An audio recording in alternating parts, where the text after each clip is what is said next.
So today we are discussing about colloids. colloids क्या होते हैं? देखो, हालांकि मैं सॉल्यूशन के अंदर भी इसका एक बेसिक हिंट दे चुका था, बट अब इस पर थोड़ा सा डिटेल एलैबोरेशन करते हैं। अपने पास वाटर के 3 ग्लास हैं, सबके अंदर पानी भरा हुआ है।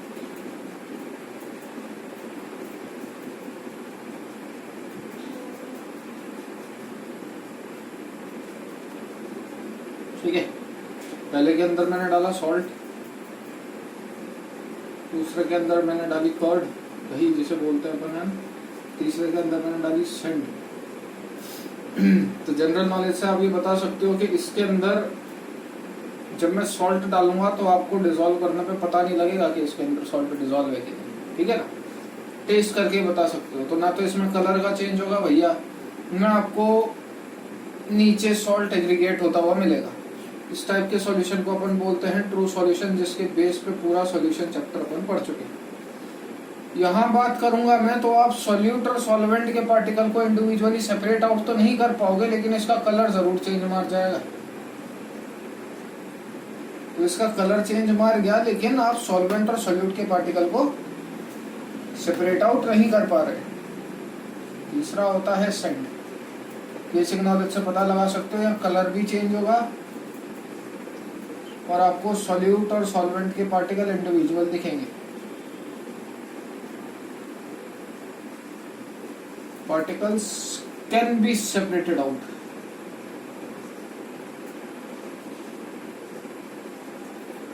तो सॉल्ट अगर वाटर में डिसॉल्व करते हो तो आप उसके बेस पे सॉल्यूट और सॉल्वेंट को सेपरेट आउट नहीं कर सकते।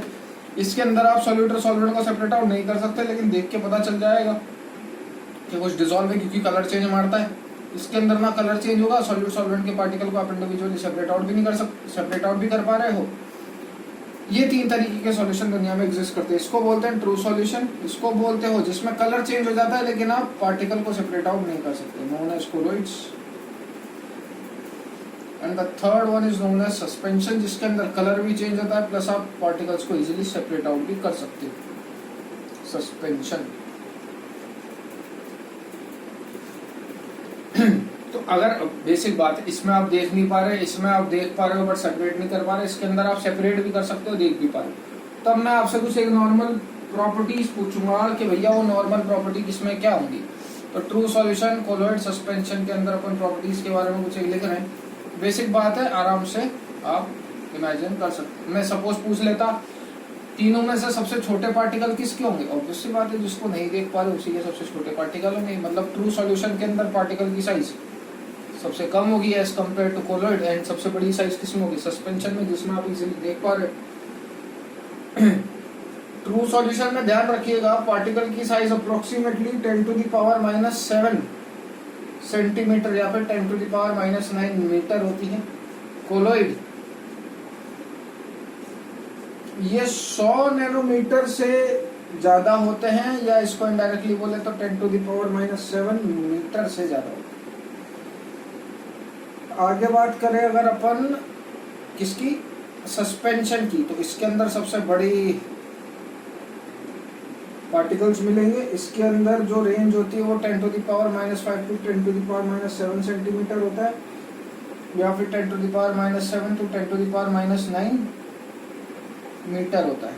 ठीक है, नैनोमीटर के टर्म में बोले तो 100 नैनोमीटर से 1 नैनोमीटर के बीच में इसकी पार्टिकल की साइज रहती है। इसकी 1 नैनोमीटर से भी छोटी रहती है ट्रू सॉल्यूशन। ठीक है, तो अब अपन कुछ बेसिक डिफरेंस देख रहे हैं, वो आप इजीली बता सकते हैं। मैं कॉलम बना रहा हूँ सीधे सीधे, true solution, then colloid, last है सस्पेंशन। पार्टिकल साइज की बात करें सबसे पहले,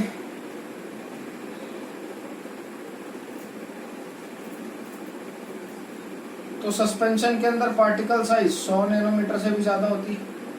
कोलोइड के अंदर 1 से 100 नैनोमीटर होती है। इसके अंदर मैं बता चुका हूँ 1 नैनोमीटर से भी कम।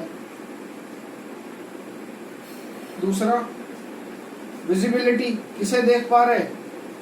ऑब्वियस सी बात है, कांट बी सीन। नहीं देख सकते। इसके पार्टिकल्स को अगर देखना है तो अल्ट्रा माइक्रोस्कोप से देख सकते हैं, सामने ही दिख जाते हैं, seen with naked eyes.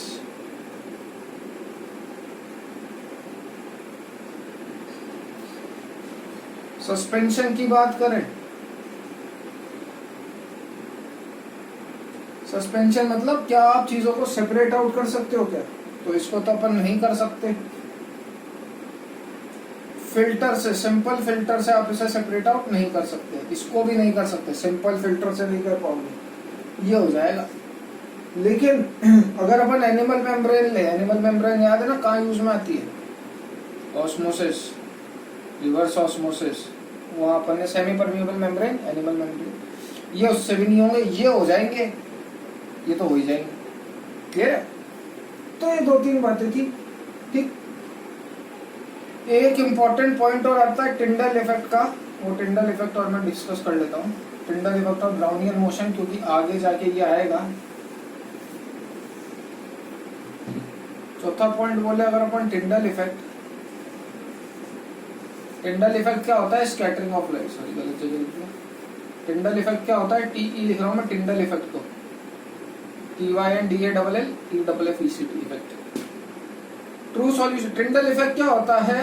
Light की रेज आती है और वो डेविएट हो जाती है अपने पाथ से सेट के पार्टिकल्स के साथ टकरा के। तो ऑब्वियस सी बात है, ये जो लाइट का पाथ इस पार्टिकल ने जो डेविएट कर दिया, उस पार्टिकल को लाइट का पाथ डेविएट करने के लिए उस पार्टिकल की एक मिनिमम साइज रिक्वायर्ड है। हर पार्टिकल लाइट के पाथ को डेविएट नहीं कर सकता, उस पार्टिकल को, उस लाइट के पार्टिकल को डेविएट करने के लिए एक मिनिमम साइज का होना जरूरी। ट्रू सॉल्यूशन के अंदर क्योंकि साइज के कंपेयर में बात करो तो सबसे कम है, तो यहाँ पे टिंडल इफेक्ट आपको मिलेगा डज नॉट शो। कोलवेड के बेसिस पर बात करो तो ये दोनों शो कर देते हैं। अगली बात करें ब्राउनियन मोशन की, सुन रखा होगा। ब्राउनियन मोशन जिगजैग मूवमेंट होता है।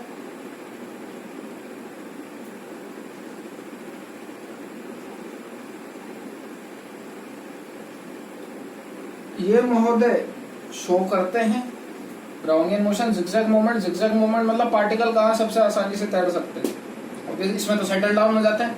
जिगजैग मूवमेंट का मतलब ही नहीं। तो इसके अंदर बात करूं तो ये तो शो करता है, ये भी शो करता है, ये कर भी सकता है, ये भी कर सकता है, मे और मे नॉट या लीस्ट, जो भी बोल सेम बात। क्लियर है इतनी? तो ये कुछ एक पॉइंट्स हो गए दोनों के बीच में डिफरेंस की बेसिस पे। अगली बात करूंगा कोलोइड की। कोलोइड क्या होता है? आपने जैसे सॉल्यूशन में सॉल्वेंट और सॉल्यूट पढ़ा था, वैसे ही इसके अंदर डिस्पोज्ड फेज और डिस्पोजन मीडियम है, सेम बात समझना। अपन क्या करते थे, सॉल्वेंट के अंदर सॉल्यूट डालते थे। सिमिलरली सॉल्वेंट की जगह आप यहाँ पे क्या यूज करोगे? डिस्पर्जन मीडियम, सेम तामझाम है। और उसके अंदर क्या डालोगे? Disposed face. तो यहाँ पे डिस्पोज्ड फेस किसकी तरह एक्ट कर रही है? सॉल्यूट की तरह। ये किसकी तरह एक्ट कर रहा है? सॉल्वेंट की तरह। तो उसी बेसिस पे क्लासिफाई करा गया है आगे कि जब अपन डिस्पर्जन मीडियम में डिस्पोज्ड फेस डालेंगे तो क्या होगा। ठीक है, यानी कि सॉल्वेंट के अंदर सॉल्यूट डालूंगा तो किस किस तरीके का सॉल्यूशन बनेगा, या किस किस तरीके का अपने को कोलोइडल सिस्टम मिलेगा। तो उस बेस पर अपन ने क्लासिफिकेशन करा है। मैं ये हटा रहा हूँ ना, क्लासिफिकेशन ऊपर ही लिख रहा हूँ, ठीक ठाक आ जाए समझ। जो बोलूँ बस उतना पढ़ लीजिएगा, उसके बाद आपसे क्लासिफिकेशन नहीं पूछा जाएगा।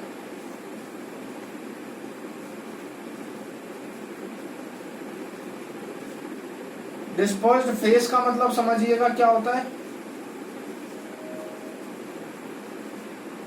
सॉल्वेंट और डिस्पर्जन, सॉल्यूट और डिस्पर्जन मीडियम का मतलब क्या समझिएगा? सॉल्वेंट। तो सॉल्वेंट के अंदर सॉल्यूट डालेंगे, एक कोलोइडल सिस्टम बनेगा। उसे क्या बोलते हैं बात करेंगे, उसके कुछ एक एग्जाम्पल भी देखेंगे लास्ट को। ठीक है, तो पहला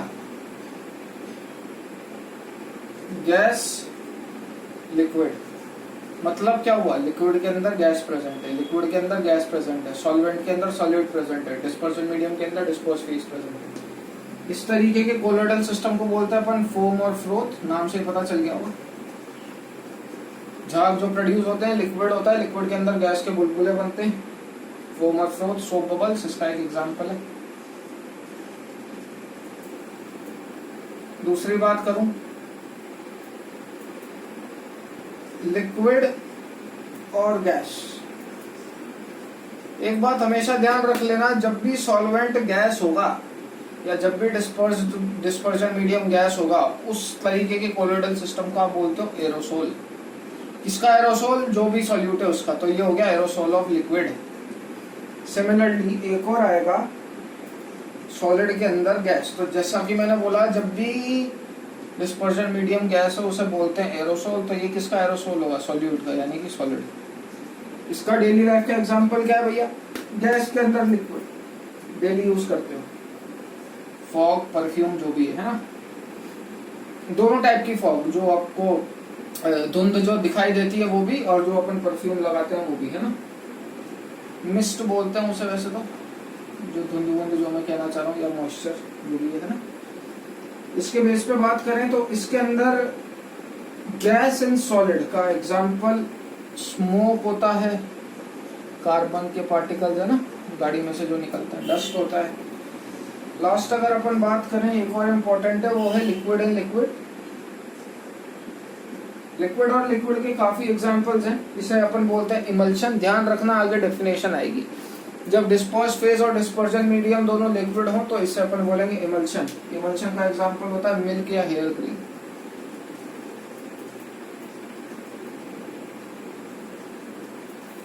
So these are some of the examples